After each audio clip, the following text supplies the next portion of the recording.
want retribution. Oh yeah, we want retribution. Oh yeah, we want retribution. Oh yeah, we want retribution. Yeah, we ran out of patience for your love with the cold hard hatred. I can feel the vibration, feet in the streets, it's a new sensation. I wanna break faces on the pavement. I wanna make greatness look complacent. Adrenaline awakened, I can taste it. We can make an impact, grab and then take it.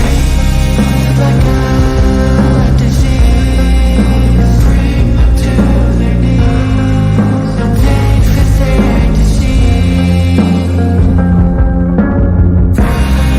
Just like a weed.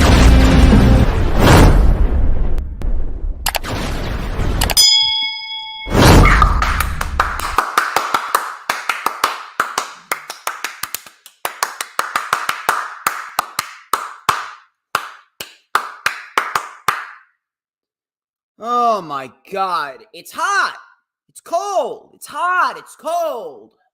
Fucking month of March is absolutely ridiculous. And I'm getting sick of the flip-flopping of the weather and the flip-flopping of the seasons. I want a nice, consistent streak of warm weather. Mother Nature, you bipolar bitch, can you do that for me? It's unbelievable. I cannot stand the weather in New Jersey. It has weather patterns of its own. But regardless of that, people, regardless of that, you already know what time it is. Clearly, you can see me in front of a microphone. The camera is rolling. I look absolutely stunning. And that can only mean that it's Saturday. And you know what that means. We're live, ladies and gentlemen. I'm the one and only DJ Storms, and I would like to welcome each and every single one of you back here to the greatest fucking show on earth as we are streaming live across 4 different platforms, across 1, 2, 3, 4, 5, 6, 7, 8 different accounts. And we got ourselves yet another stacked episode of the Lightning Flash Update. As of course, you already know who I am, Mr. Controversy, and the operator of the Best Damn X, formerly known as Twitter, handle No.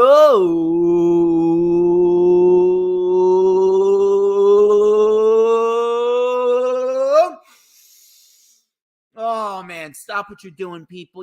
Oh my God, that scent is in the air again. That oh so glorious scent is in the air again. So if you may, please stop what you're doing and take a nice big inhale and go, oh, you got to do it again. So nice, you got to do it twice. So if you can, please take another nice big inhale and go, oh, you got to do it 3 times. You got to hit that hat trick, people. If you do it once and then you do it twice, you got to do it 3 times. You got to hit that hat trick because it is going to breathe new life into you. Kind of like this when you go, oh,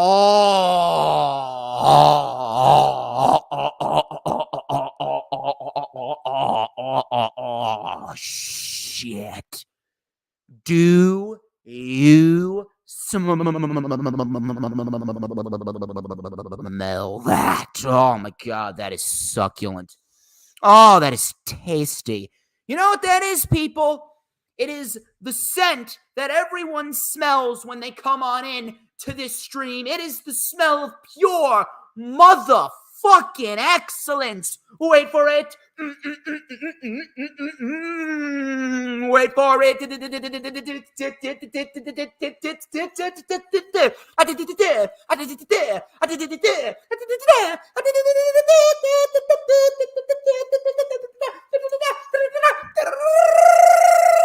Oh, yeah. To mankind, baby.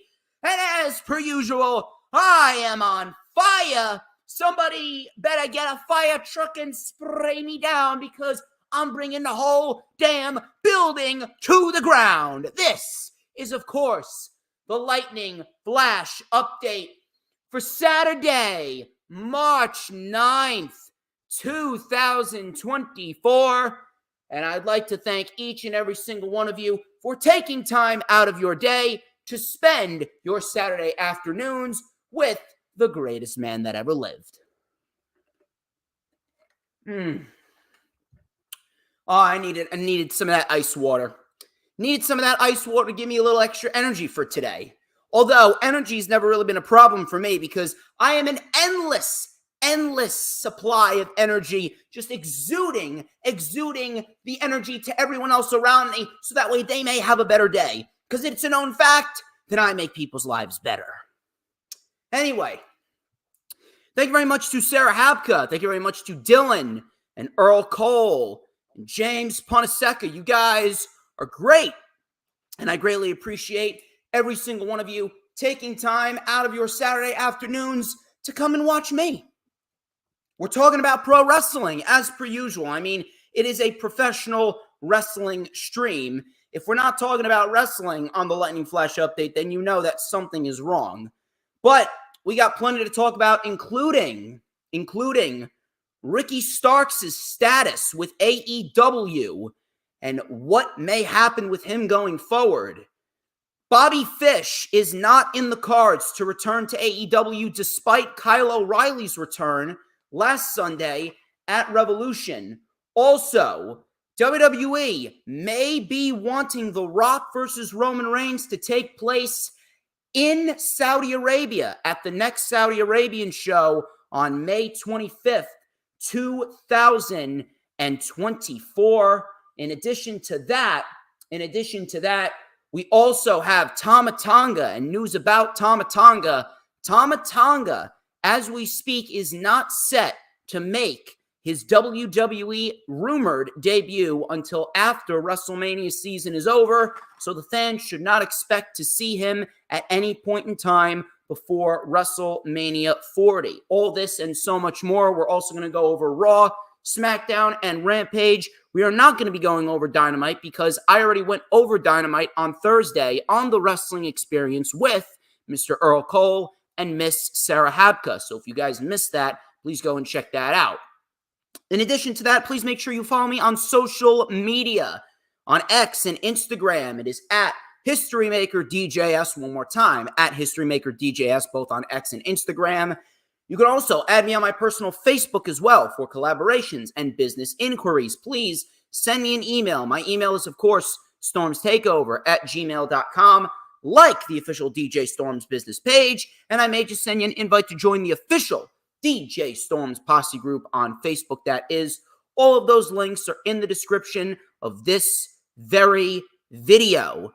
On top of that, please make sure that you go and check me out on Rumble. We're live on Rumble right now. We're looking to build a nice, solid following over on Rumble. Please go check me out over on Rumble if you haven't already done so, and subscribe to me on Rumble. Be sure to watch my streams on Rumble as well. We're also live on Facebook. We're live on the DJ Storms Facebook business page and the DJ Storms Posse group, as well as the Hardcore Sports Facebook page. We're live on the Hardcore Sports YouTube channel, my YouTube channel, my X account, and the Hardcore Sports X account.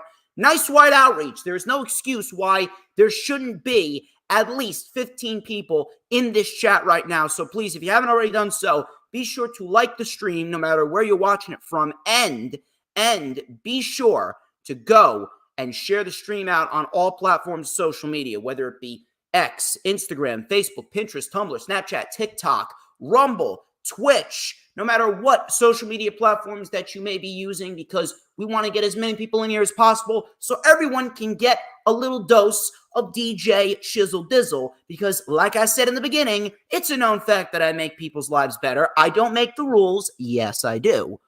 In addition to that, please make sure, if you haven't already done so, to hit the subscribe button. It is very, very vital that you hit that subscribe button so that way I may grow. I'm on the road to 2,400 subs, while Hardcore Sports is on the road to 1,000 subscribers. We are right there, people. So if you haven't already done so, hit the subscribe button for the Hardcore Sports YouTube channel and my YouTube channel.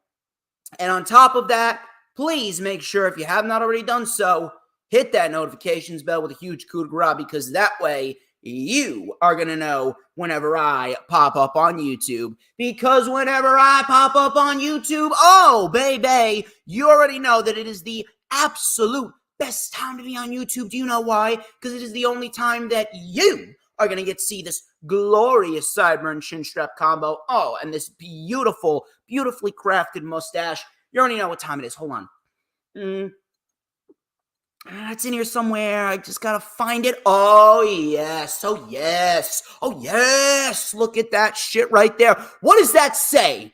That says ace. Because I am the motherfucking ace of the IWC. So hold on. I gotta blow on this because it's so hot. It is... Oh my God, it is sizzling, people. We're going to light it up right here because Saturday is my day. I own Saturdays, and we're going to light up Saturday with a little and a dash of and a whole lot of because like hot, fresh KFC Chicken Littles, I actually had that for lunch. First time I had KFC in over a year. I appreciate KFC every now and then, although I don't have it too often because it's a little too greasy. But I figure that I treat myself. And I got some Chicken Littles, and my God, they were good. They were absolutely scrumptious, just like I am the most scrumptious snack in the IWC. You already know. Everybody wants a piece of the Storms, Meister. Now then. Getting a little ahead of myself here, people. Why don't we get straight into the festivities here? Fightful Select. They have confirmed that Mike Santana is now gone from AEW after he was removed from their roster page. Now, Mike Santana, according to reports, he was unhappy in AEW for a while because he wanted a singles push, which just wasn't materializing. And since his contract is up, they did not resign him, and he is now free to work on the independent scene and do what he does in the New York, New Jersey, tri-state area as he pleases. I have nothing but respect for Mike Santana. Mike Santana is fantastic. And it's a real shame how the tag team with Ortiz ended. And Ortiz, he was kind of comfortable where he was at. Mike Santana didn't agree. He wanted more, which I respect Mike Santana for. But he was never going anywhere in AEW. He was never going anywhere in AEW because there was just so many people who were ahead of him. And it sucks. It does. It really does suck. But in the end, if Mike Santana wants to go and do his own thing on the independent scene, then you know what? That's his choice. I got no issue with that. I think Mike Santana is going to find a lot of great work up and down the East Coast professional wrestling scene. Hell, if I was running a wrestling company, I would hire him. I really would, because the guy has got a lot to offer, both from a backstage perspective and from an in-ring perspective. And by the way, he's also 1 year sober. So congratulations to Mike Santana, and I do wish him the best.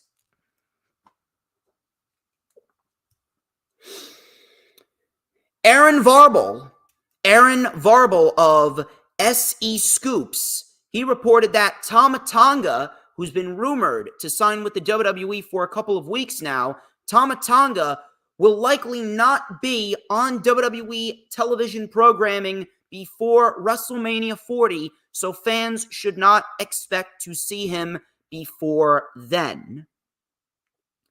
Now, I don't have an issue with this at all. For one very specific reason, and it's the fact that you could take a look at what is going on WWE TV with The Rock, Cody, Rollins, and Roman. Do we really need Tama Tonga inserted into this? The spotlight has mostly been on The Rock because he has just been embracing the heel gimmick as of lately.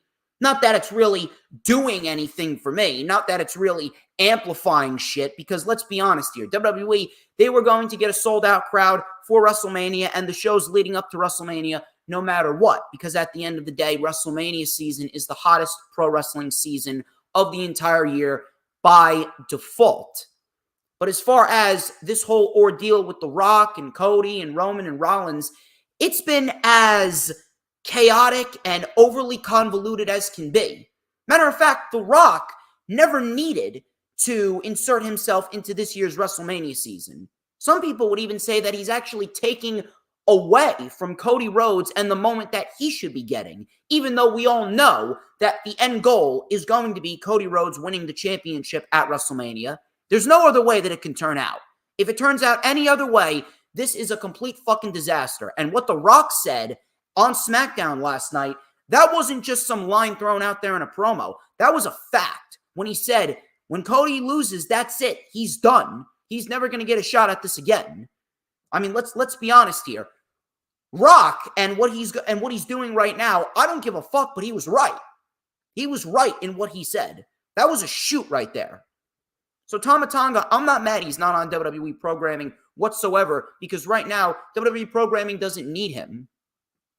Tama Tonga is not rumored to be on WWE television until after WrestleMania 40. No issue with that whatsoever. Because as we speak, do we really need Tama Tonga inserted into the whole Bloodline versus Cody Rhodes and Seth Rollins ordeal? No. You could even make the argument and say that The Rock has pretty much been holding this shit down. It's The Rock and Seth Rollins, minus the Diarrhea Dwayne promo. Rollins and The Rock have pretty much been holding this shit down. Everyone else, you could say, has been second fiddle to The Rock.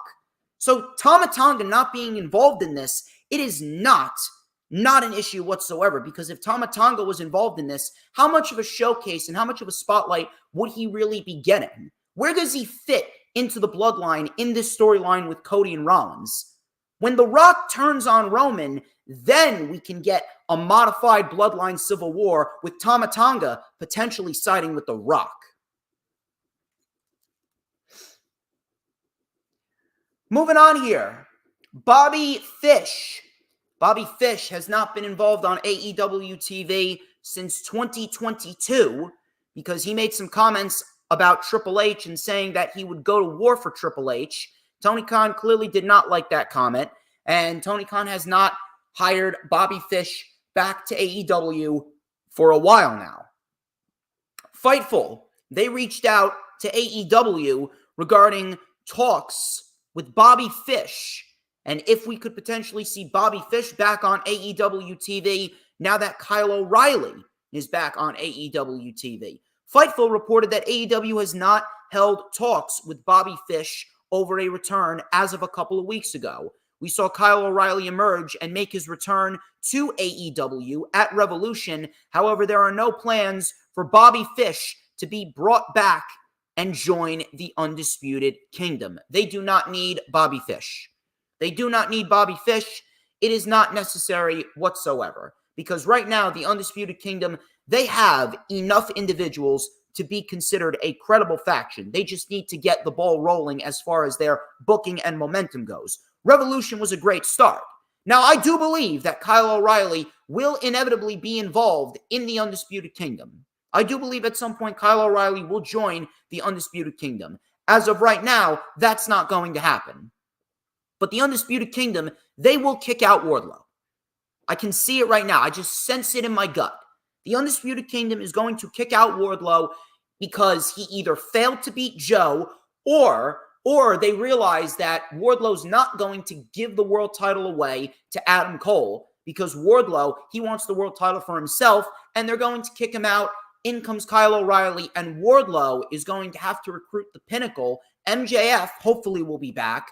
Then we got FTR being inserted into the mix, and then maybe a Hangman Adam Page, because Hangman was taken out by the Undisputed Kingdom, and that could be your blood and guts match for July. Now, that's just one route that they can go, but I do believe that Kyle O'Reilly will be involved in the Undisputed Kingdom at some point, but it's not going to be now. But as far as Bobby Fish goes, they don't need Bobby Fish. As of right now, does Bobby Fish have anything going for him? The best thing that Bobby Fish would offer to AEW is a tag team with Kyle O'Reilly if they want to go that route. But I mean, they got plenty of tag teams right now on AEW TV that are going to be involved in the AEW World Tag Team Title Tournament that's more likely than not going to conclude at Dynasty. So we'll see how that plays out. Ricky Starks. Ricky Starks. He was a topic of discussion over the weekend, last week.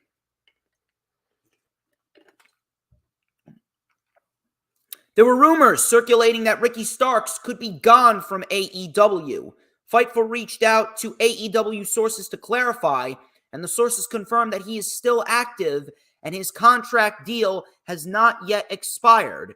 And according to reports, his contract deal is not set to expire at least until 2026. So Ricky Starks probably is going to be involved in AEW for the next year and a half, my guess. Now, I'm not sure where this came about. I'm not sure what exactly happened. I'm not sure who leaked the information or who started this rumor that Ricky Starks' contract is up. But one thing that I've definitely noticed is the fact that people just love, and they love to live off of fucking gossip. They love to live off of gossip and rumors, and they just want attention. I absolutely hate the fact that people are just so obsessed with whoever's contract coming up. If I see that someone's contract is coming up, I take a look at it, I glance at it a little bit, but I am not going to go on social media, tweet my fucking life away and try and start some fucking rumor that, oh my God, this one's contract is coming up soon, or I want to see this one in WWE, so I'm going to start a rumor that their contract is coming up. Why the fuck do you care? Here's the thing. Would I like to see a Ricky Starks in WWE? Maybe. Because I think that he would offer a lot. And right now, WWE, they don't have as good of a nucleus of young talent, and they're not pushing the young talent like they really should. Ricky Starks could be a shot of adrenaline that the WWE really needs. Plus, as we speak right now, where is Ricky Starks going to go on AEW TV as we speak? Doesn't feel like he's got a lot of places to go. He could probably be involved in the tag team tournament with Big Bill, but at this stage of the game, does anyone really want to see that? In addition to that, would I like to see a Seth Rollins on AEW TV? Yeah, I would. But I'm not going to jump over the moon and try and throw out some rumors that Seth Rollins is leaving WWE or Ricky Starks is leaving AEW or this one's contract is coming up. I'm gonna start a rumor because I want some cheap attention. I want to get people talking. I don't know where people have the time, the energy, and or the mentality to do this shit, but it really pisses me off. Why don't we worry about Ricky Starks potentially jumping ship when his contract is actually up, and let's not go based off of fucking rumors, okay? Because whatever the fuck is going on, that shit right there is ruining the wrestling community. I cannot stand when people go out of their way and just harp on someone's contract coming up. I am not going to harp on a Seth Rollins if his contract is coming up. Would I like to see him in AEW? Yeah. I'm not going to harp on a Ricky Starks if his contract is coming up. Would I like to see him in WWE? Sure. There's a lot of potential there, but I am not going to go out of my way to start these fucking bullshit rumors just because I got nothing going on and I want some cheap-ass attention. Shit like that is exactly what is wrong with the community. Matter of fact, I would go out on a limb and I would say that there's a lot of wrestlers backstage, both in WWE and AEW, that actually mock their fan base because they're this fucking pathetic.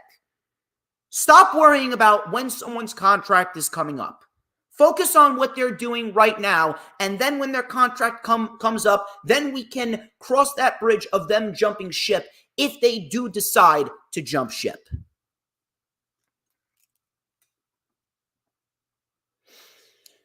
Moving on here.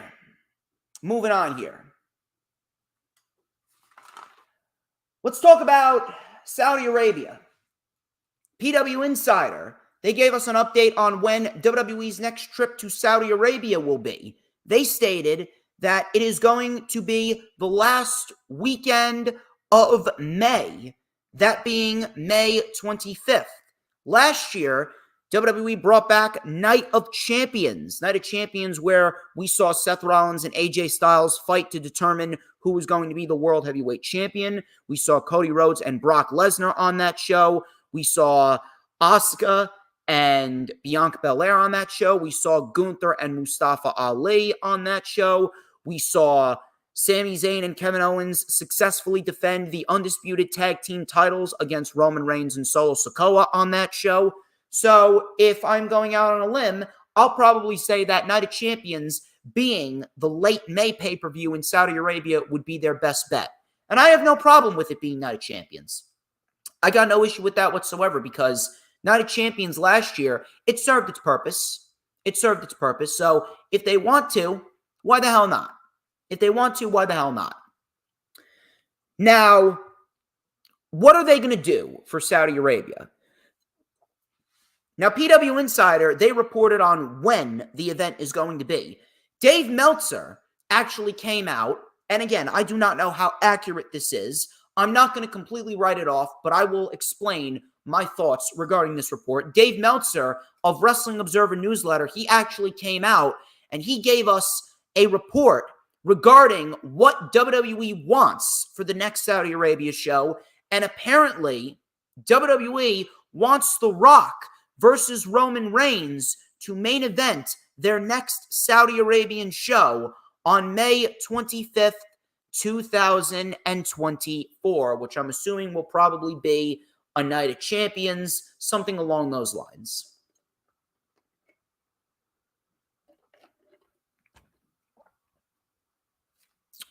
Now, I am not going to completely write this off. Is Dave Meltzer always credible? No. He hasn't been all that credible in recent weeks.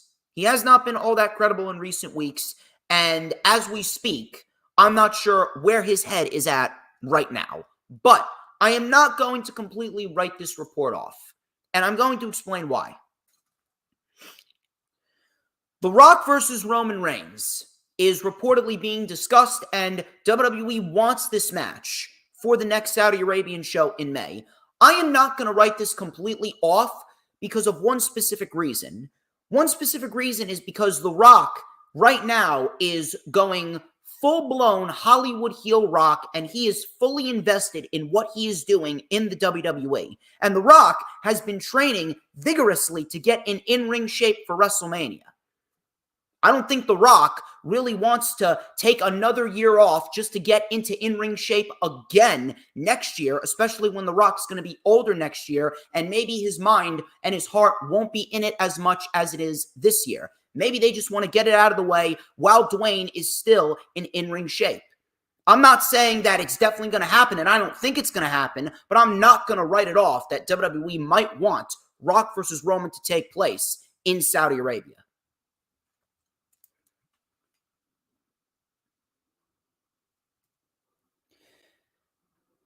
Moving on here. Vince McMahon. According to Brandon Thurston of WrestleNomics, he recently reported a new filing of TKO shares from Vince McMahon. Vince McMahon apparently sold over 5.3 million TKO shares on Monday of this week, which totaled a value of $412 million. After this transaction, he has about 15 million in shares, which is about 9% of all TKO shares. Now, what does this mean? Why am I talking about Vince McMahon selling TKO shares?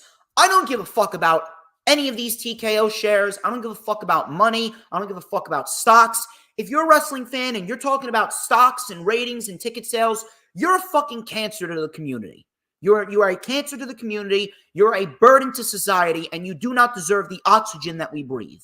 However, the reason why I'm talking about this is because of what could come from this. Why is Vince McMahon selling his TKO shares and stocks?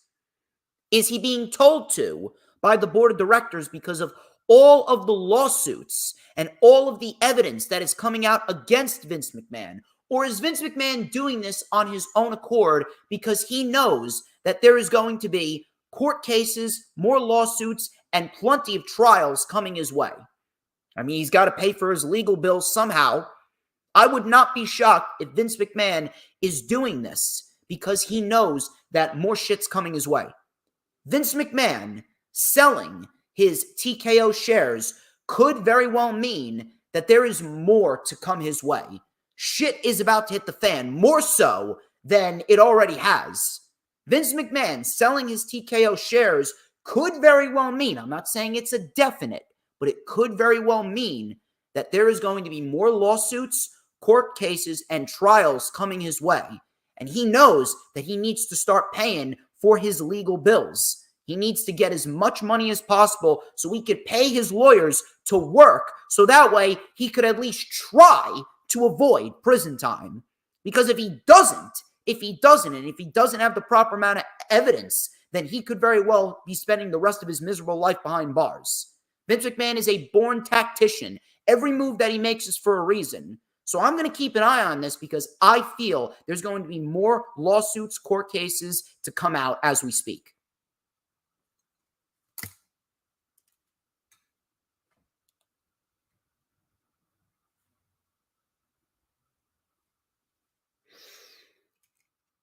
Kyle O'Reilly. I got a report on Kyle O'Reilly. Kyle O'Reilly, we all saw he made his return at Revolution on March 3rd after Roderick Strong decimated Orange Cassidy to win the International Championship. He took to Instagram to discuss his 20-month journey to a full recovery. He says that he is still waiting for answers on his medical clearance. He says he is looking to regain a fully functional right arm as we speak. So right now, Kyle O'Reilly is not medically cleared. I'm not sure how much more time he needs to spend, but if he's being brought back to AEW TV, the chances are is that he is very, very close. The chances are is that he's very, very close, and I could not be happier. I only wish the best for Kyle O'Reilly because Kyle O'Reilly is a very good professional wrestler, and Kyle O'Reilly is going to help add to the Undisputed Kingdom and whatever they have going on. Matt Hardy. Fightful. They reported that Matt Hardy's AEW contract is currently set to expire this month unless an extension is reached. Not really sure how they're going to play this out, but I'm assuming that Matt Hardy will indeed be re-signing with AEW because Jeff Hardy, his contract, I'm not sure how much longer Jeff has on his contract, but I do not see Jeff or Matt leaving AEW as we speak. Matt Hardy is a very valuable aspect backstage. He can still wrestle. He can still put on a decent match when you give him the opportunity. So I'm not going to sit here and say that Matt Hardy is irrelevant to AEW. And I'm hoping that him and his brother Jeff could very well have a stance in this AEW World Tag Team Title Tournament because that right there would give a little bit more star power to the tournament. We'll see how that plays out, but I don't think Matt Hardy's going anywhere. Why would he?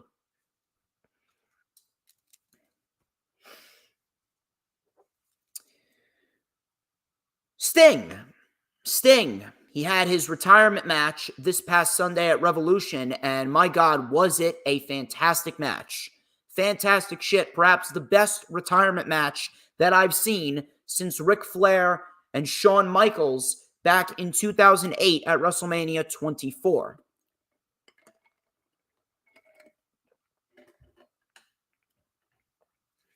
According to Sports Illustrated, Tony Khan and those that constructed Sting's retirement match, they discussed how it was imperative for Sting to win. Sting, and this right here, this is what I love about pro wrestling. Sting preferred to give the moment and momentum to the Young Bucks because of how good their heel work has been. Sting is a class act. But Tony Khan and the Bucks actually pushed and politicked for Sting to go over. Now that right there, that is one thing that I very much appreciate about pro wrestling. We need more moments like that, where both parties are electing to be selfless. Both parties are electing to be selfless, and they're electing to put the other party over because they feel as though the other one deserves it. And you know what this showed to me? This showed to me, A, how good Sting is. Listen, Sting, one of the classiest pro wrestlers ever. We already know that. But the biggest thing that this showed to me is the fact that the Bucks were politicking to lose. The Bucks and Tony Khan collectively were politicking to lose so Sting could go over and have his moment. That right there shows incredible character growth on the Young Bucks' behalf. And the fact that the Young Bucks are taking this job more seriously, they're not acting like spoiled, bitchy children like Kenny Omega once called them. The fact that they are acting selfless and they are pushing for Sting to go over in that match, that right there shows me that the Young Bucks are growing up before our very eyes, and they are operating with a much more different mentality than they were when CM Punk was in AEW, and they were trying to start shit with him. Even though CM Punk was an asshole, and CM Punk absolutely was the cause of CM Punk getting fired, the Young Bucks still played a hand in that. But I was very, very happy to read this report because it really does show incredible character development growth on the part of Matthew and Nicholas Jackson. So that report right there, that was awesome. And I really do wish that we would hear more reports like that. One report that I really wish I wasn't talking about is Sammy Guevara. Sammy Guevara has been suspended from AEW. Why? Was it from a backstage issue? No, it was not. He actually did not get into any backstage trouble in terms of his attitude. This was not an attitude problem with Sammy Guevara. This was a miscommunication within the Jeff Hardy match that he had a couple of weeks back. According to Fightful, Sammy Guevara has been suspended by AEW, and there is no current timetable for his return. Regarding what happened in his match against Jeff Hardy on Rampage, Jeff Hardy, he had a broken nose and he was concussed because of Sammy Guevara.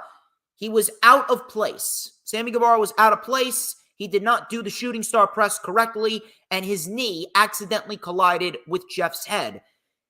According to Meltzer, there seems to have been a miscommunication on Rick Knox and Sammy Guevara's part, and Sammy Guevara was not supposed to hit his finishing move on Jeff Hardy after Jeff got concussed, but Sammy Guevara hit it anyway. Now, I can see where there may have been a miscommunication. Because you're in the middle of the match. It's the heat of the moment. The referee probably said something like, go right to the finish instead of just pin him. If the ref said something like, just pin him, then maybe Sammy Guevara would have gotten the memo, but there was clearly a miscommunication between parties, which resulted in Sammy Guevara hitting the GTH on Jeff Hardy, thus getting suspended. Cedar Flow, thank you very much. You know that I will. You know I'm going to be on the grind all the time. I'm going to be like the Ace of Spades. Just throwing it out there. Shout out to Cedar Flow. He's coming out with some good raps, people. Cedar Flow is a very, very, very nice up-and-coming rapper, so go check him out. Go check him out. He's got some skills, and you know what? He's only getting better by the day. On top of that, regarding the miscommunication between parties, on top of that, my guess is that during that miscommunication, in the heat of the moment, Sammy Guevara, he didn't know what to do, so he hit the GTH and pinned Jeff Hardy. The one thing that I am happy about is, well, two things I'm happy about. I'm happy that this wasn't a backstage issue, so I'm glad that Sammy has at least cleaned up his act in that regard. And I'm happy that Jeff Hardy is okay. I'm happy that Jeff Hardy, he's recovering just fine. He has got his nose back into one piece, so I'm happy about that. And hopefully he'll be back in a couple of weeks. Now, one thing that I will say is that Tony Khan, he made the right call. Tony Khan made the right call in suspending Sammy Guevara. And I'll explain why. Sammy Guevara was not supposed to hit his finishing move on Jeff Hardy in that match with him on Rampage a couple weeks back. There seemed to have been a miscommunication between parties, thus resulting in Sammy Guevara being suspended. Sammy Guevara, listen, I'm not going to sit here and say that Sammy Guevara is a doctor, but he should know by looking at someone like that, if they're out of it and they're loopy, he should know to just go right into the finish. Now, the fact that Tony Khan suspended Sammy Guevara, that is a great sense of leadership because it really shows that Tony Khan has no favorites. even though Sammy Guevara was an AEW OG, even though Tony Khan attended Sammy Guevara's wedding, Tony Khan is not going to put his personal friendship with Sammy Guevara over business. Sammy Guevara fucked up. It is on him. He's going to have to live with that. And Tony Khan suspending Sammy Guevara was absolutely the right call because it lays down a great sense of authority on Tony Khan's part.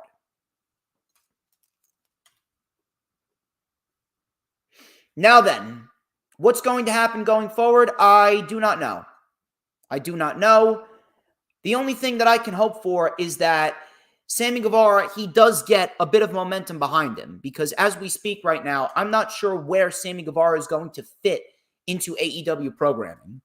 So maybe a break. Maybe a break is the best route for him. Give him some time away. And then once this blows over, I'm hoping that we can get Sammy Guevara back on the right track. I would personally love to see him in there with Roderick Strong for the International Championship. He would be a great opponent for Roderick Strong to decimate. I mean, he already decimated Orange Cassidy. Why not keep the devastation and the decimation going? We'll see what happens. But in the end, Sammy Guevara being suspended was the right call because it shows a great sense of authority on Tony Khan's behalf. And I'm happy that it's not a backstage issue. I'm happy that it was a miscommunication issue more so than a backstage issue. And right now, as we speak, Sammy Guevara, he's kept his mouth shut, which is the right decision. He's kept his mouth shut. He hasn't said anything in relation to what happened on Rampage, which again, that is the right call. He doesn't have a leg to stand on, and he's going to do what he's doing.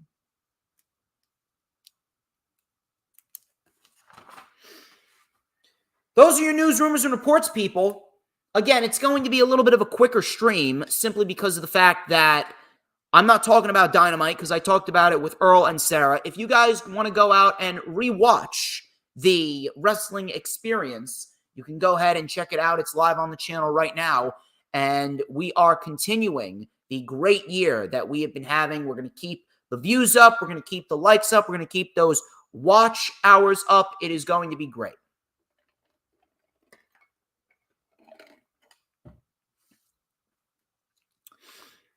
Raw. Monday Night Raw. Let me tell you something. This week is the type of week where I wish I really was not covering WWE TV. This right here is the type of week where I wish WWE TV was not live on cable television. WWE did not have a good week this week. This week was a very, very, very shit week. Monday Night Raw was not that exciting of a show.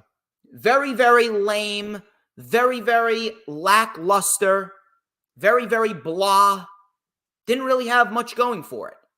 And this is the type of show, and this is the type of week that really doubles down why I always say that WWE was, is, and forever will be a lazy company. Hooligram, the ratings don't matter.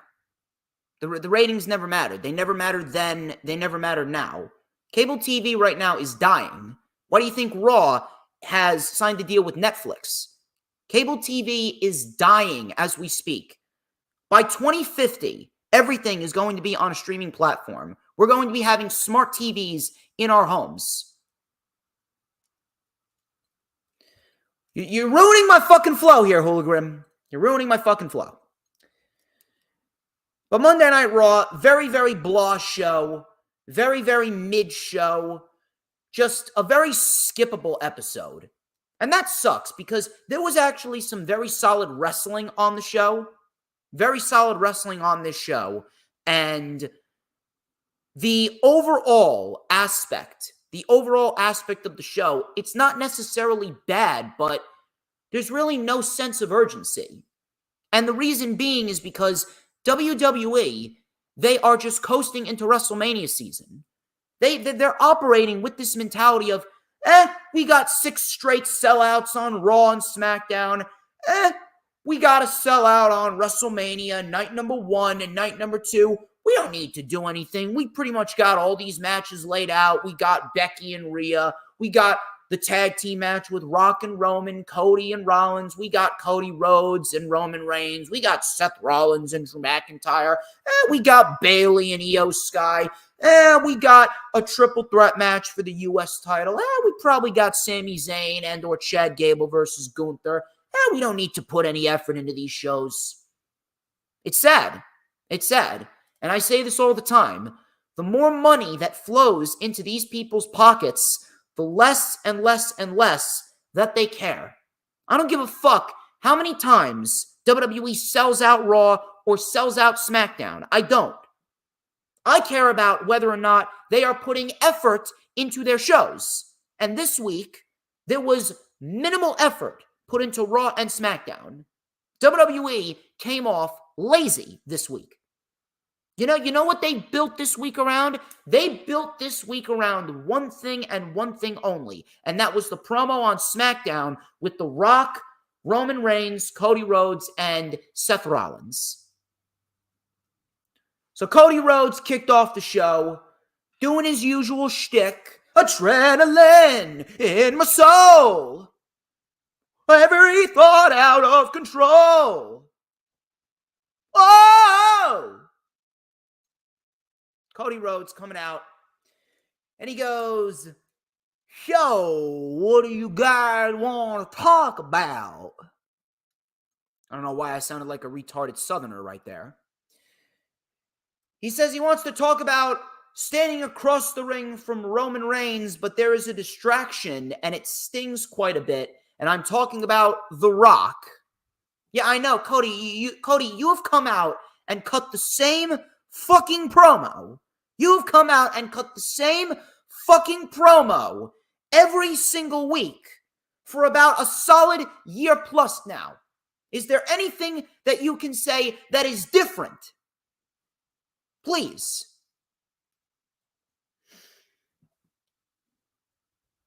So Cody Rhodes told The Rock to never talk about his dog ever again. And then he changed the conversation like the master politician that he is. The people don't want Cody Rhodes versus Roman. They want The Rock versus Roman. But you guys chanted something else. So the crowd was chanting, "We want Cody." He goes, "I heard that. The Rock heard that. And he called you crybabies." He then invited Seth Rollins out. And Seth Rollins doing the typical dance and the typical strut to the ring. He is now medically cleared, and the fans are singing, "Oh, oh." Rollins comes out, did his usual shtick. Cody discussed how Rollins was there for him, even with a bad knee. Cody then said he fully understands if Rollins just wants to focus on Drew McIntyre. Rollins says, "Don't worry, Cody. I'll take care of Drew McIntyre. But there are some things that are bigger than us. This is not just your story that needs to be finished. It's my story as well. Roman wants to keep all the power for himself. Here's the problem. We're this close to Roman Reigns having absolute power." Rollins then said he's kind of over The Rock. I am too, Rollins. I am too. I've been over The Rock for quite a few years now.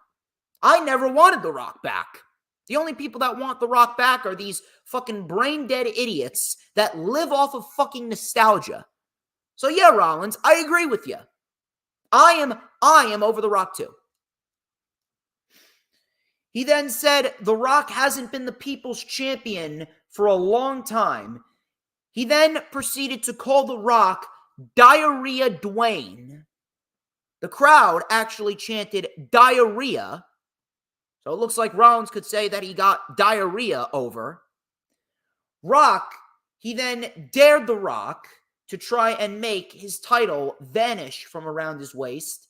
He said that he made pro wrestling cool again. You ain't been cool in about 20 years. 20 years. Hologram, I don't give a fuck what this Roman Reigns story was for. This Roman Reigns story shouldn't have been slated for the fucking Rock. The Roman Reigns story should have been slated to get a new talent over. Fuck The Rock. The Rock versus Roman Reigns, that ship sailed years ago.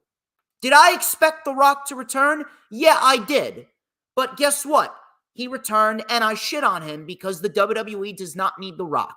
They do not need a 50-year-old man who takes 2 needles of steroids per workout session to come back to try and make WrestleMania season cool again, all because WWE panicked that CM Punk injured his tricep. Okay? The Rock versus Roman Reigns sailed years ago. Do you know when The Rock versus Roman Reigns should have taken place? The Rock versus Roman Reigns should have taken place at WrestleMania 32. Roman Reigns should have turned heel coming out of WrestleMania 31 based on that crowd reaction, and we should have gotten Roman Reigns versus The Rock at WrestleMania 32. That's when it should have happened. So Cody Rhodes then said he has a message for The Rock, and he's going to give it to him face-to-face Friday on SmackDown. Was the promo fine? Yeah, the promo was fine. Promo was fine. The promos have been fine between these 4 individuals. Rock, Roman, Rollins, Cody. The promos between these guys have been fine. But, I mean, you can't expect me to sit here and be over the moon excited about this. This shit has been overly convoluted from the get-go. The tag team match doesn't even make any fucking sense, number 1.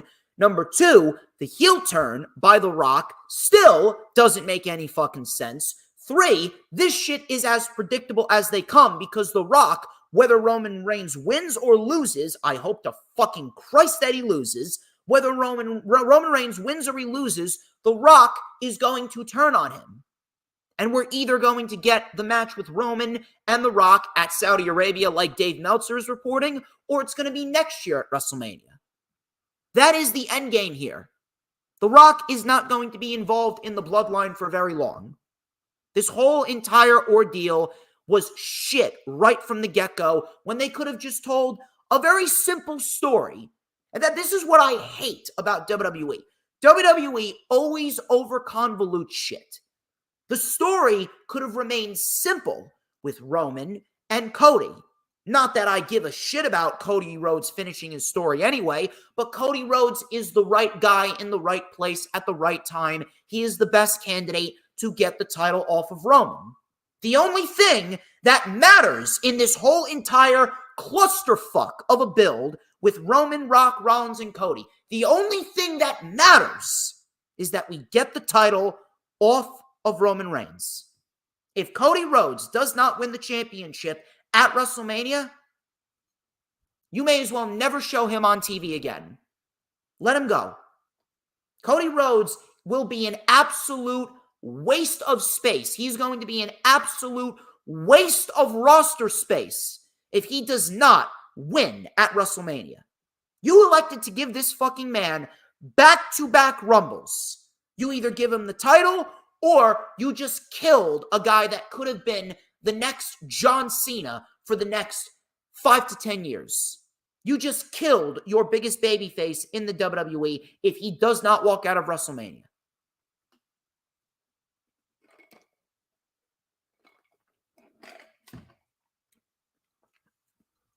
Dominic Mysterio versus Gunther. Michael Cole. Shout out to Michael Cole, actually. Michael Cole actually shouted out Sting on commentary and congratulated him on his retirement. That was the highlight of Raw for me. That was the highlight of Raw. So this was pretty much a slaughter. This was a slaughter as expected, but it was entertaining. It was entertaining. It was a very entertaining slaughter. And Gunther absolutely destroyed Dominic Mysterio, made him tap out to the Boston Crab. Katana Chance and Caden Carter versus Shayna Baszler and Zoe Stark. This was completely and utterly irrelevant. And by the way, how many fucking times do we need to see rematches How many times have we seen the women's tag team division showcased with the same fucking teams over and over again? Katana and Kaden, Indy and Candice, Shayna Baszler and Zoe Stark. Shayna Baszler, she sent Ronda Rousey out of WWE, and you cannot find anything for her other than a fucking tag team with Zoe Stark. That shit is absolutely pathetic. Zoe Stark rolled up Katana Chance to win. Who gives a fuck? Who gives a fuck? Afterwards, Dakota Kai and the Kabuki Warriors, they came out, and Dakota Kai then said that they've got a women's tag team title defense on NXT Roadblock against Lyra Valkyria and Tatum Paxley. They said that the winners next week, they'll fight whoever the winners were of this match, which were Zoe Stark and Shayna Baszler. So we're going to beat Tatum Paxley and Lyra Valkyria, which they did, and we will go to Raw next week to defend the women's tag team titles against you. And thus they did. And we are getting a women's tag team title match on Monday. It is going to be Zoe Stark and Shayna Baszler versus the Kabuki Warriors. Who gives a fuck? Who gives a fuck? This has been a complete waste of fucking time. A complete waste of fucking time. I do not care. I don't know how anyone does give a fuck about the women's tag team title division. It's been a complete waste of time from the word go. The women's tag team title should have never been created. Never. Becky Lynch versus Nia Jax. Again, another rematch. How many fucking rematches did we see on television for WWE? We saw 3 rematches. We saw 3 matches that were rematches across WWE TV this week. I mean, are you really, is anyone really going to continue to advocate for the brand split? I'm not saying that we need to completely eradicate putting certain feuds on certain shows. You could have certain feuds on certain shows, but we need to eradicate the hard brand split. We need to eradicate the hard brand split, and we need to get everyone spread across all shows. Because the brand split, it is actively making WWE TV worse. 3 rematches this week. NXT gives us fresher matches. NXT gives us fresher matches, and they're the worst fucking show throughout the entire fucking week. NXT is the worst fucking show throughout the entire fucking week, and yet they give us fresher matches more so than Raw and SmackDown. I'm sorry, but that is pathetic. That is absolutely fucking pathetic. Becky Lynch and Nia Jax. It wasn't even a bad match. I'm not going to sit here and say it was a bad match. It really wasn't even that bad. It was a decent match. But let me ask you a question. How do you think it ended? How do you think it ended? Did it end in a clean finish? Did it end with Becky Lynch dispatching of Nia Jax? Of course not. You know how it ended? It ended in a disqualification. DQ. WWE specialty. DQ. WWE has been over fucking abusing the DQ finishes. Seriously. I don't know what the fuck is going on, but the WWE has gone out of their way to just overuse the fucking DQ finishes to a point where I am at a point right now where I wish that they would eradicate the DQ finish. I am not even bullshitting right now. I hope to fucking God that we see the DQ finish eradicated at some point. Because the DQ finish, that right there is one of the worst ever endings to a match ever in the world of pro wrestling. How many DQ finishes have we seen over the course of the last several weeks? It feels like there's been a DQ finish almost every week since the start of the fucking year. I kid you not. Shit is exhausting. Liv Morgan hopped on in, attacked Nia, caused the DQ. Liv and Becky got in each other's faces, and we got a match next week. Let me guess how that one's going to end. Nia Jax is going to come on in and she's going to cause a DQ. Where is the fucking build for Rhea Ripley versus Becky Lynch? We got that one fucking promo, after the Chamber, and these two have not even said a single fucking word to each other ever since then. All we've seen is Rhea Ripley approach Becky Lynch backstage and just chuckle. That's it. Where is the fucking build towards Rhea and Becky? They're doing the same thing that they did last year with Rhea and Charlotte. Shit build. Now, what is going on with Liv Morgan? I don't know. She seems to be floating around the women's title picture. Is she going to be added to the match at WrestleMania? I don't think she is. I don't see her getting added. Maybe we see Liv Morgan in this position, potentially getting a few wins, and maybe she gets a women's title match at some point down the line. Maybe it's Rhea and Liv Morgan at SummerSlam. We'll see what happens. Andrade versus Apollo Crews. Again, rematch. Crews loses in 3 minutes. I swear to God, this week on WWE TV felt like a fucking Vince McMahon produced week. I kid you not. DQ finishes, 2-minute matches, rematches, long-winded promos that pretty much were the same exact promos that we've been getting on the shows for the last X amount of weeks. I swear to God, it felt like a Vince McMahon produced week. Next week, we got a 6-man gauntlet match. Sami Zayn, Bronson Reed, Chad Gable, Ricochet, JD McDonough, and Shinsuke Nakamura. The winner will face Gunther at WrestleMania.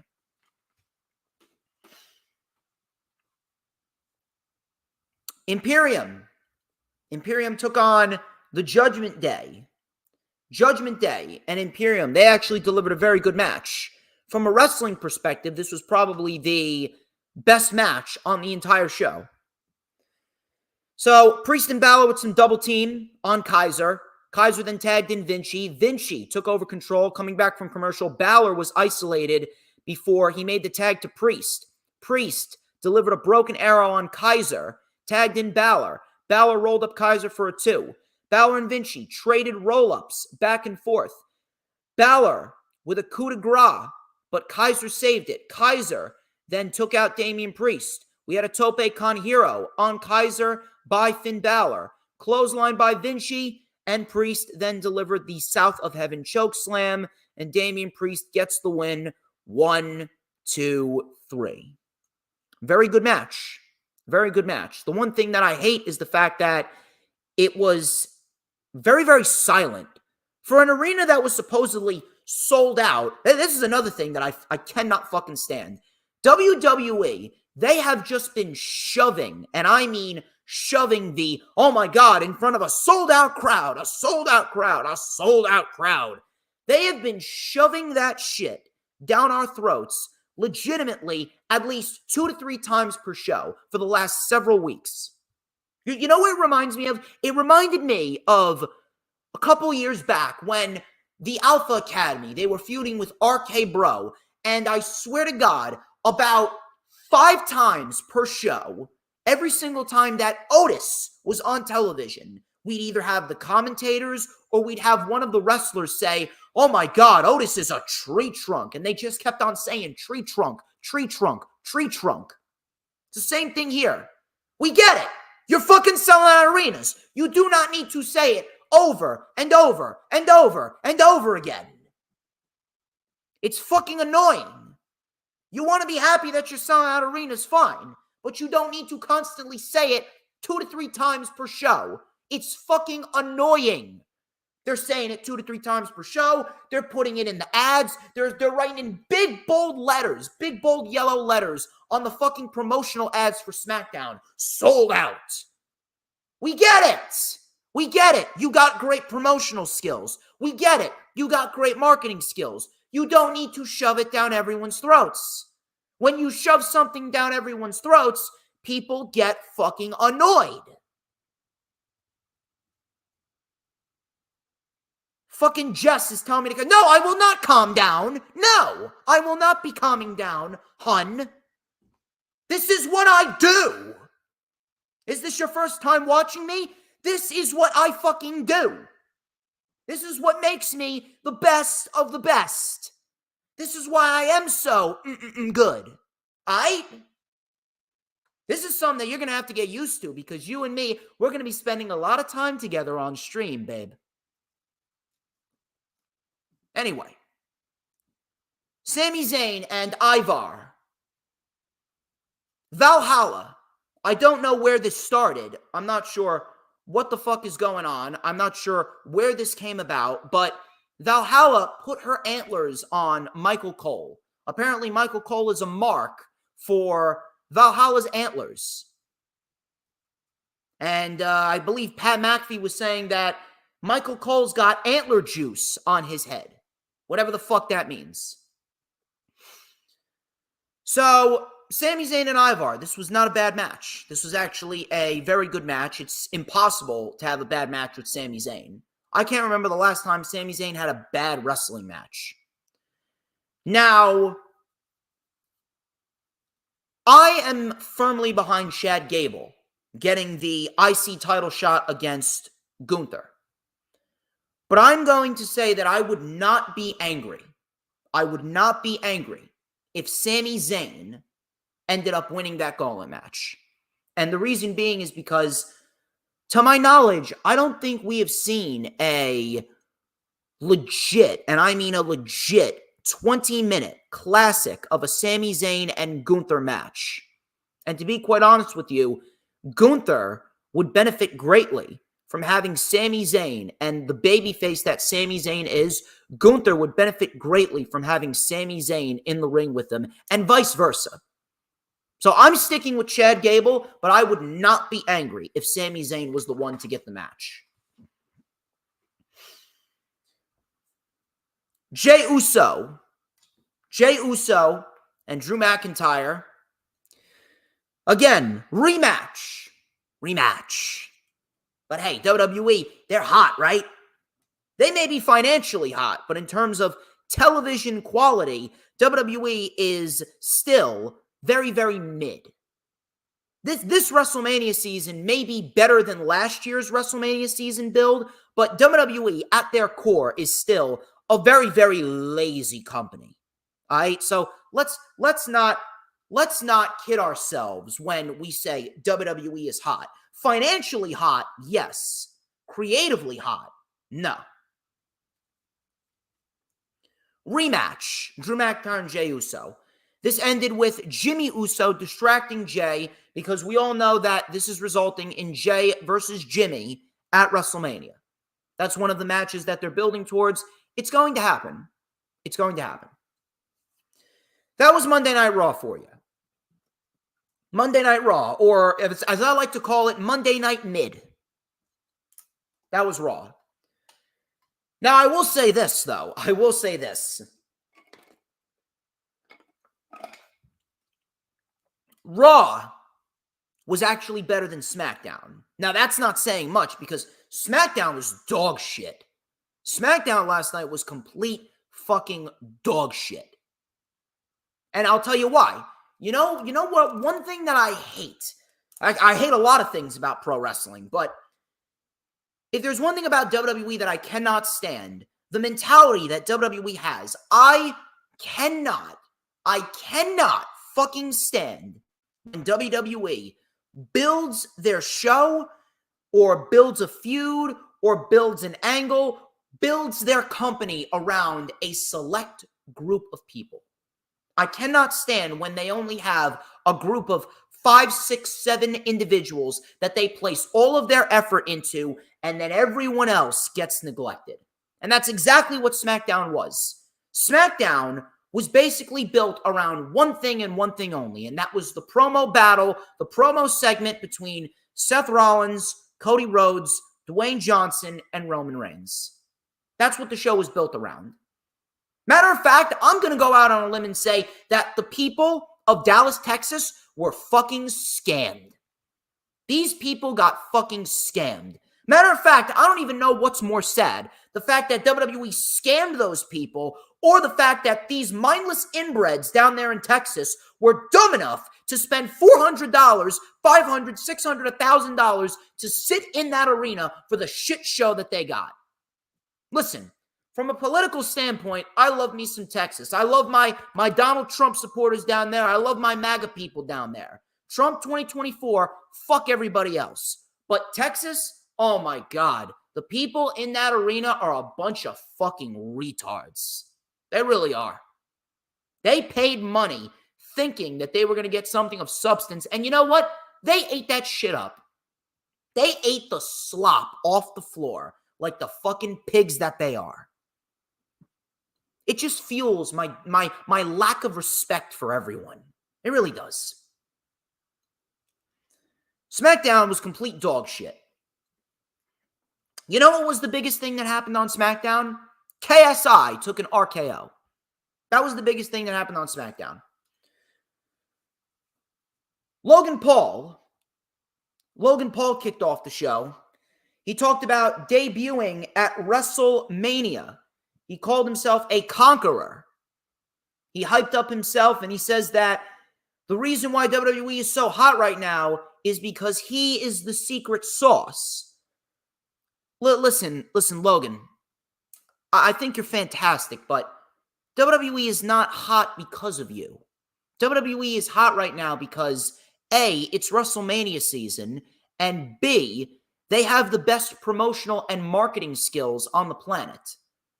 You do realize that WWE has about 200 different types of marketing teams that they send out to all of these markets, and they just plunger, and I mean plunger, the show down their throats.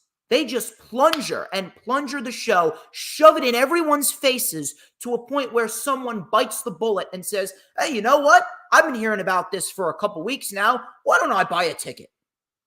That's the reason why WWE is so hot. It's because they have a great marketing team, and it's because it's WrestleMania season. And WrestleMania season, by default, is the hottest wrestling season of the year. That's fact. So Logan Paul says he's the secret sauce. Listen, Logan, I'm not sure what kind of sauce that you're spreading across this meal right now, but if we want to talk about secret sauce, let me tell you something. I'm a pretty saucy guy myself. So I think that you need to chill when it comes to talking about the secret sauce, because you're great, Logan, but you're no DJ Storms. He said that WWE has partnered with Prime for all of their PLEs. I see people on social media bitching, moaning, and complaining that, oh my God, we're going to have a Prime drink. We're going to have a Prime drink in the middle of the ring, and every single pretty and black event is going to be an eyesore.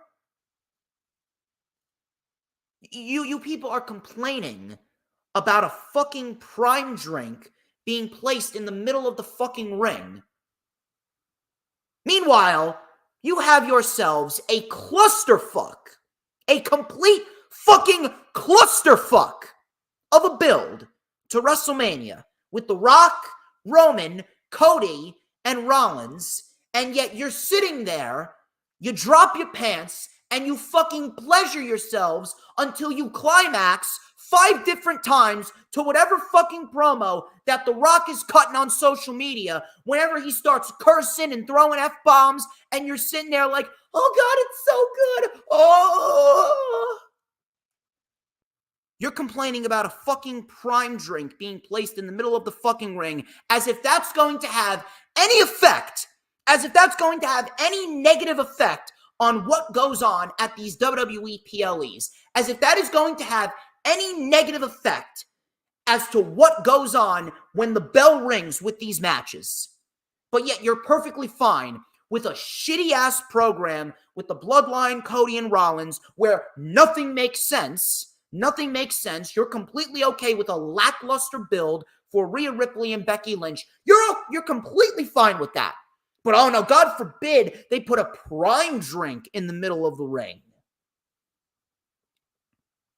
I swear to God, the people of the IWC, their heads are, they gotta be screwed on the wrong way. Some of these people's heads, a lot of these people's heads were screwed on the wrong way. I would not be shocked if their mothers dropped them on their heads when they were kids. I swear to God, the mental retardation that comes from these individuals, it just pisses me off to no fucking end. Just pisses me the fuck off. So he introduced KSI, Randy Orton's music hits, Logan Paul evaded the RKO, and then Randy Orton RKO'd KSI. He took a drink of Prime. He said that this is very good, and then he dumped it on KSI's crotch. And that was that. Kevin Owens and Randy Orton, they took on Grayson Waller and Austin Theory. What the fuck are we doing with Grayson Waller and Austin Theory? Why have they become the job squad? Grayson Waller and Austin Theory should be two individuals that you should be building around. They should be being pushed in the tag team division. Meanwhile, all they're doing is fucking losing and getting beaten up by every single babyface they come across. What are we doing with Grayson Waller and Austin Theory? Very basic tag team match. Wasn't horrible, but very basic, very blah, very formulaic. Why would we actually get a legitimate tag team match? Why would we get anything other than the bare minimum? Because, we're saving these guys for WrestleMania. Logan Paul then attacked after the match was over. Randy Orton, by the way, Randy Orton and Kevin Owens won, with Kevin Owens assisting Randy Orton in a pop-up RKO. Kayla Braxton then interviewed Bayley after this segment. And the segment ended with Randy Orton taking the brass knuckles from Logan Paul, and he almost hit Kevin Owens. Now, we'll talk about Kayla Braxton's interview with Bayley in a little bit, but I need to get this off my chest because this has been really, really getting under my skin these last couple weeks.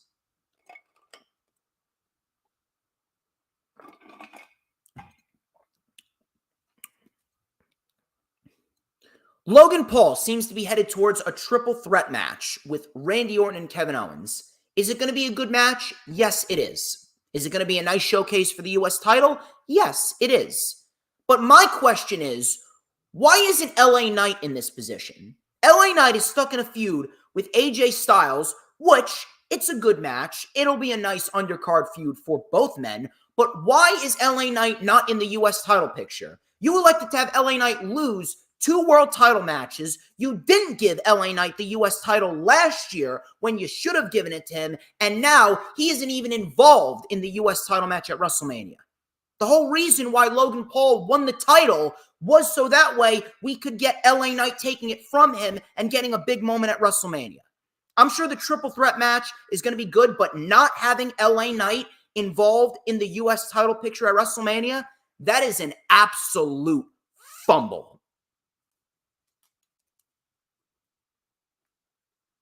That is a miss on Triple H's part. So Kayla Braxton, she interviewed Bayley. She said that she doubted if Damage Control was really her friends and how she fell for Dakota's manipulation.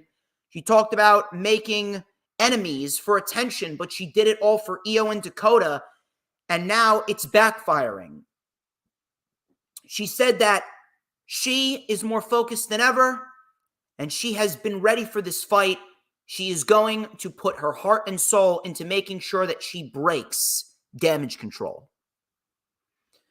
I want to see Hugger Bayley. The Hugger Bayley. We need the classic Bayley to make a return at WrestleMania. I think it's time. Bobby Lashley and Karrion Kross, rematch. Oh, but get this. This wasn't just a rematch. This was a rematch that ended in a disqualification. My God. WWE's on fire, aren't they? Man, they're on fire. I swear to God, I said it once, I'm going to say it again. If there was one thing in pro wrestling that I wish would go the fuck away, it's the DQ finish. I cannot fucking stand the DQ finish. The DQ finish is one of the worst endings to a match ever. Cannot stand it. This shit pissed me off. Why is it that you cannot just give Karrion Kross a clean win? I get it. You want to build towards a 6-man tag team match. It's going to be Lashley and the Profits versus Karrion Kross and the Authors of Pain at WrestleMania, more likely than not. Fine. Can we actually get to that point? Can we actually get to that point without a shitty-ass DQ finish? Or is that not possible for you? DQ finish. And by the way, Bobby Lashley and Karrion Kross, my God, they held these guys back. They did not give these guys any room to work with. Bare minimum. I swear, I think I'm going to start calling WWE BMW. Bare minimum wrestling. Because that's what WWE does. It's almost like WWE was doing everything in their power to avoid giving you actual pro wrestling on this show. I swear to God, this was a Vince McMahon show right down to the very last letter.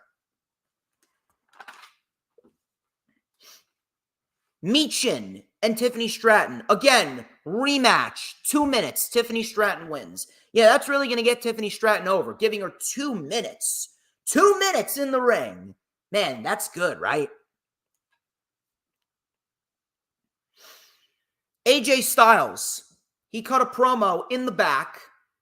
And he stated that LA Knight is in desperate need of humbling. And he is a phenomenal choice for the job. Then they had LA Knight watching the television screen. They actually had LA Knight. They had LA Knight bash the television screen like a fucking petulant child. They had LA Knight destroy the television screen. Man, so some build towards WrestleMania, huh? Dragon Lee and Angel Garza. This was a very quick match. Dragon Lee got the win, and Legado del Fantasma attacked. They stood tall en route to Rey Mysterio returning next week. And Rey Mysterio and Santos Escobar seems to be the feud for WrestleMania. Roman Reigns and the Bloodline. Roman Reigns and the Bloodline came out. Rock came out next. Roman did his usual shtick. He said, acknowledge us. By the way, we had 15 minutes of fucking entrances. 15 minutes of fucking entrances for a fucking promo that got cut short. If anything, this promo should have opened the show.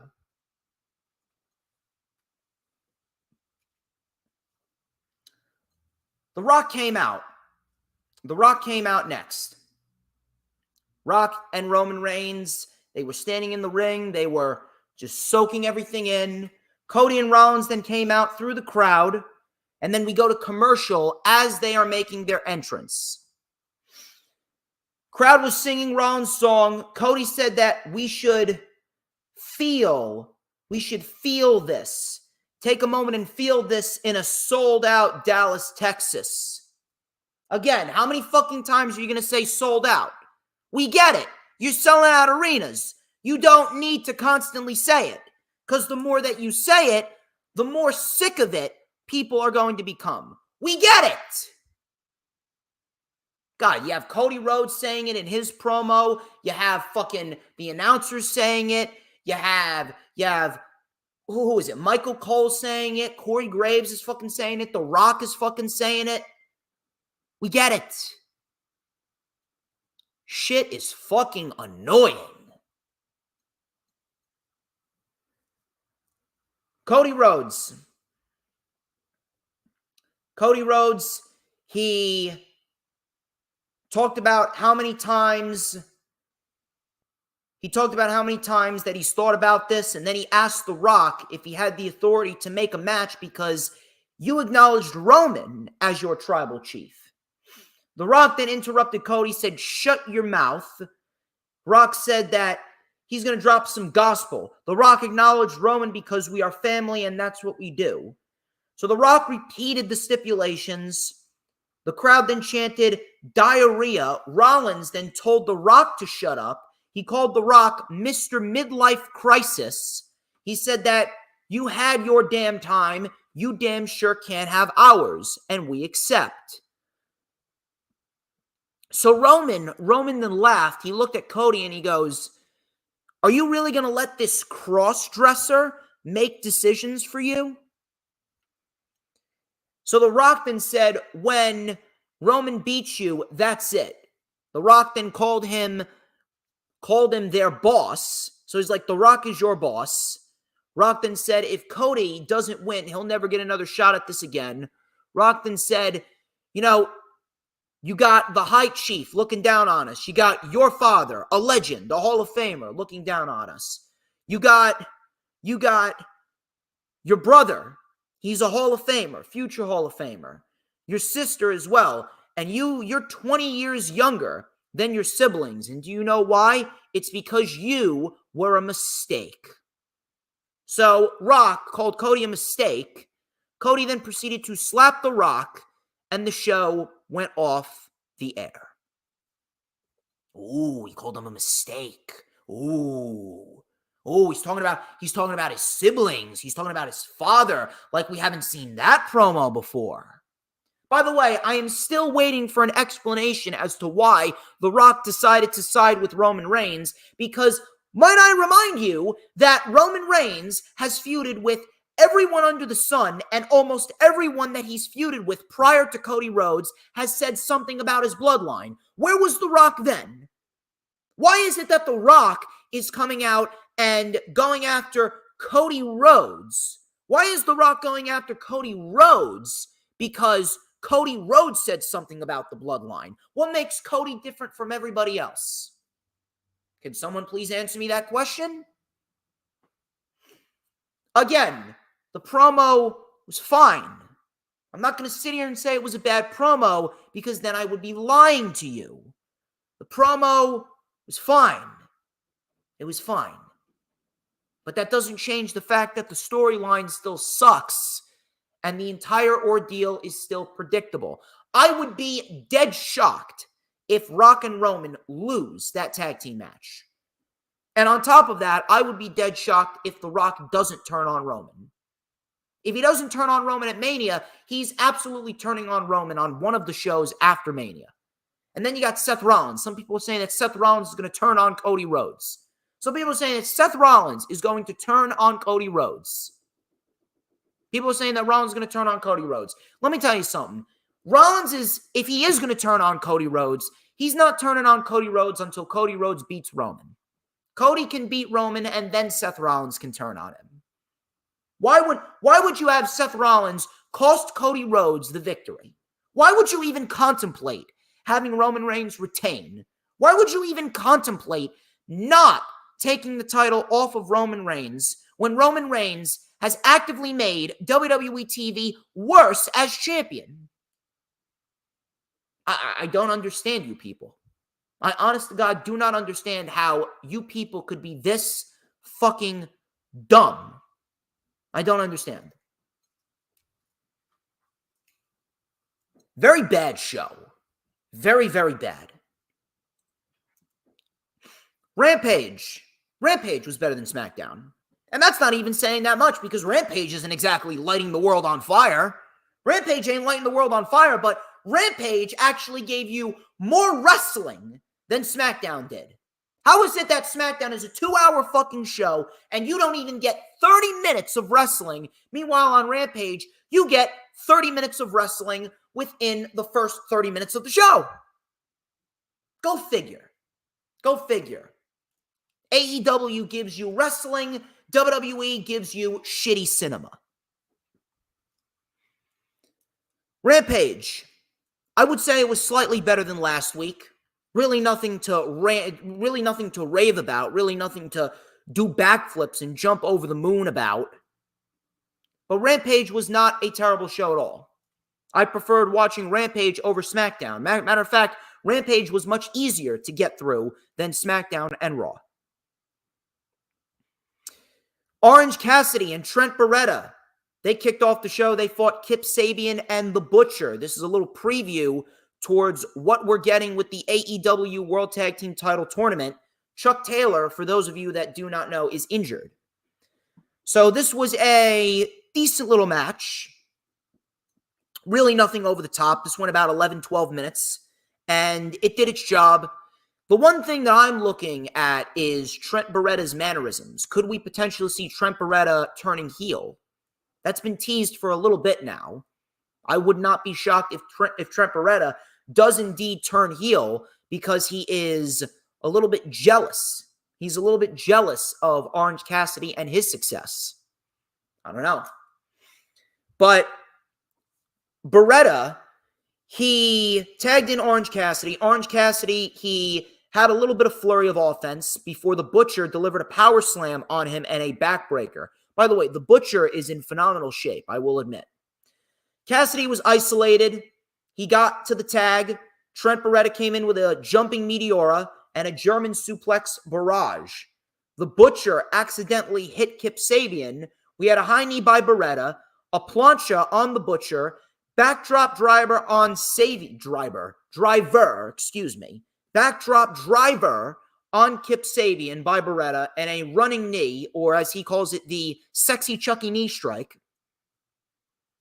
And that got a 2 count. The Butcher with a pump handle toss. Kip Sabian with a diving foot stomp. Cassidy saved it. We had a tag back to the Butcher. German suplex on the Butcher by Orange Cassidy. Orange punch. And then Trent Beretta. Trent Beretta hit the strong 0. And we got a 1-2-3. Trent Beretta and Orange Cassidy take the victory in what was a decent match for what it was. It did its job. It really wasn't anything over the top crazy, but in the end, I can expect a Trent Beretta heel turn if they do not win the tournament, which I do not think they will. Ruby Soho, she cut a promo stating that she hates Saraya. She said that her and her inbred family, it seems like Ruby Soho has been watching the Lightning Flash update. She said that her and her inbred family will get what is coming to them. The storyline is as inconsequential as you can get. It's completely fucking meaningless. However, I am slightly interested in a Ruby Soho and Saraya match. I think that those two women could actually put on a decent little match if they want to, and they actually give them the time. Julia Hart and Robin Renegade. This was for the TBS Championship. I'm glad to see that Julia Hart is back from her minor injury. This was a house rules match. Julia Hart ended up getting the win.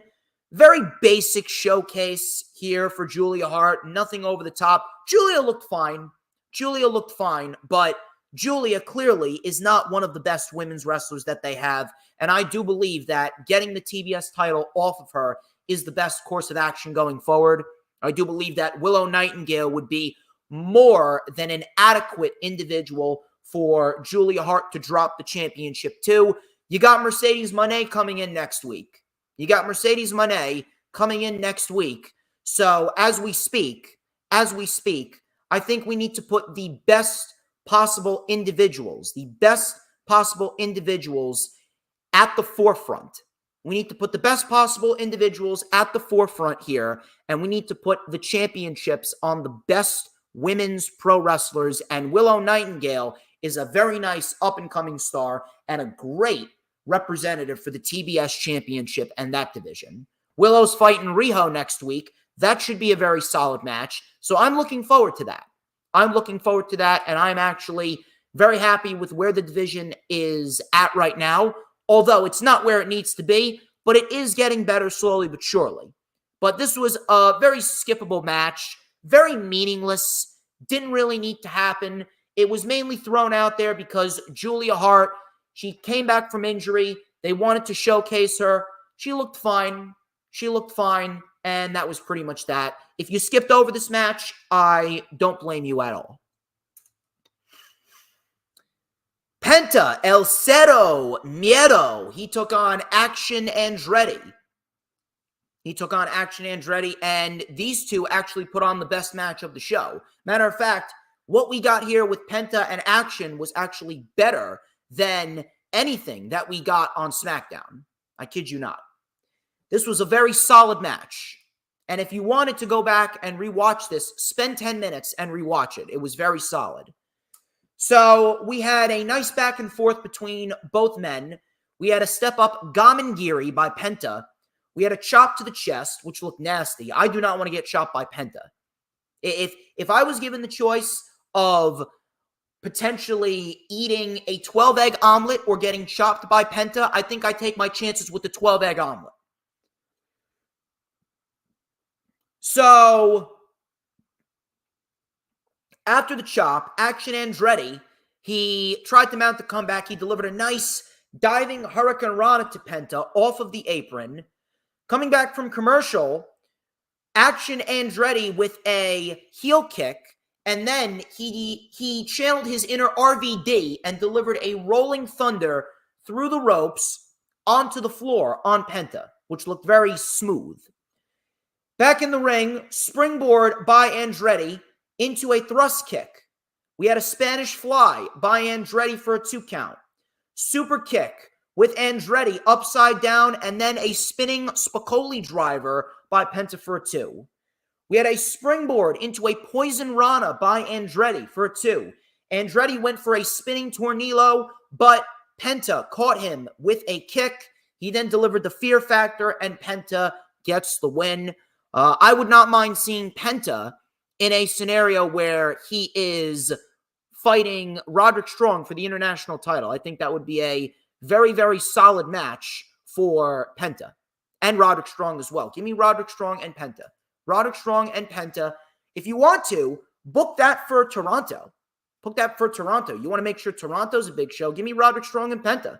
That would be one hell of a match. We got a promo package for Titan. Of CMLL.